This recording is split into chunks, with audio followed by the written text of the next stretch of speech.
voilà au pied de la montagne. Waouh! Le tas, le haut, pour elle, touche le ciel. Alors, pas de temps à perdre, une petite chanson pour se donner du courage.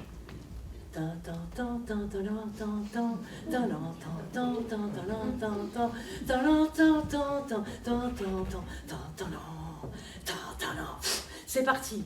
Seulement, je ne sais pas si tu as déjà essayé, mais quand tu mets tes pieds, enfin quand tu grimpes sur un tas de betteraves, les betteraves elles montent sur tes blés, elles dégringolent et tu dégringoles avec. Et ça la fait rire et elle repart et elle dégringole encore. Elle se dit, wow, c'est comme le plancher des vaches à la fête foraine, tu mets ton pied, ça ne tient pas, ça dégringole. Alors elle repart encore. Elle a l'impression qu'elle va y arriver, mais là il y a le chien qui arrive ventre à terre qui veut se mêler au jeu. Alors elle lui explique, oh, zut. Oui, c'est le nom du chien, c'est le père qui a donné le nom. Zut, c'est pas une affaire, les betteraves, c'est pas une affaire de chien. Et là, elle reprend son ascension avec la technique du lézard. Est-ce que vous connaissez ici à Montignac, c'est ça, Lascaux, je ne me trompe pas, la technique du lézard pour monter les tas de betteraves? Ah, mais c'est simple, les mains, enfin monter le tas de betteraves ou ce que vous voulez, les pieds, le vent, la tête.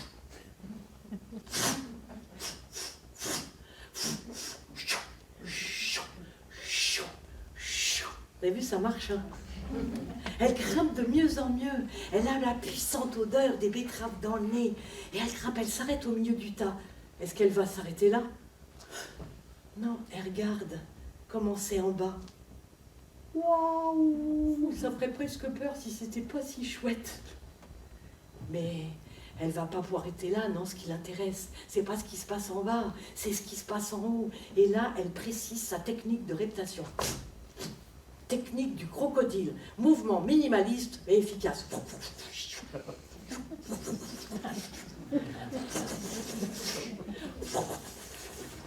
Elle escalade de mieux en mieux, exaltée, essoufflée, et elle finit par se hisser au sommet. Elle sent le vent venu de l'autre côté.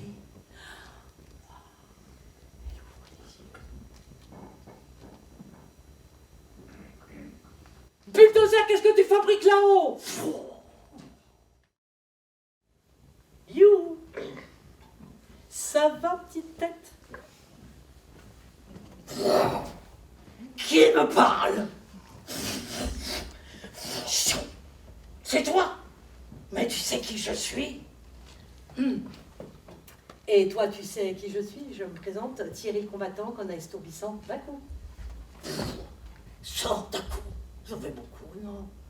Méfiance, méfiance. Dis donc, puisque tu es si malin, tu n'as qu'à faire... Tiens, écoute, regarde, tu vois ce caillou? Moi, je le prends, je le casse en deux, rien qu'en le serrant. Ça, tu peux le faire? Ça dépend ce que tu me donnes. Une pièce d'or, allez, vas-y. Non, toi d'abord. Le géant a pris le caillou, l'a serré dans sa main, elle l'a cassé en deux. Mais tirer le combattant pendant ce temps-là.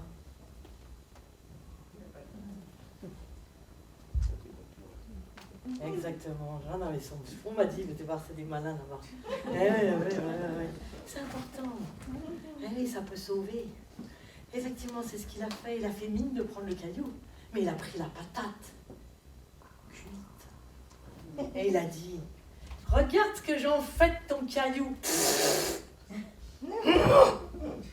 Tu m'énerves.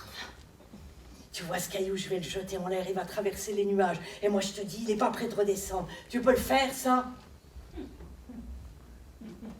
Qu'est-ce que tu me donnes? Une pièce d'or, mais dépêche-toi. Non, toi d'abord. Le géant a jeté le caillou a traversé les nuages. Il a mis du temps à redescendre. Mais il est redescendu sur celui qui le regardait.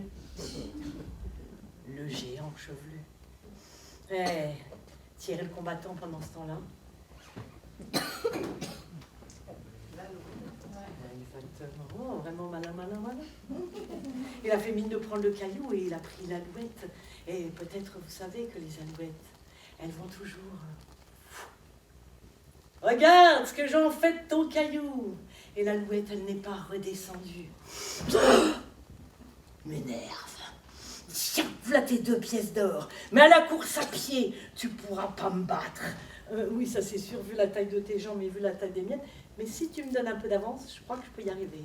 Eh ben dépêche-toi parce que je vais te...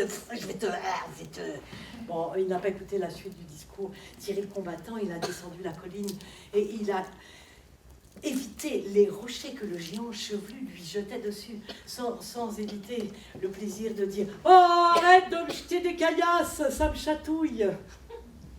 Une fois arrivé en bas, il a pris le seul chemin là qu'il y avait là sur la droite. Et là, il a croisé un berger avec son troupeau. Et il lui a dit, dis donc le berger, si je te donne 2 pièces d'or, tu me donnes une de tes brebis? Je t'ai bien payé. Le berger a accepté. Passe-moi ton couteau. Raconte-moi une histoire.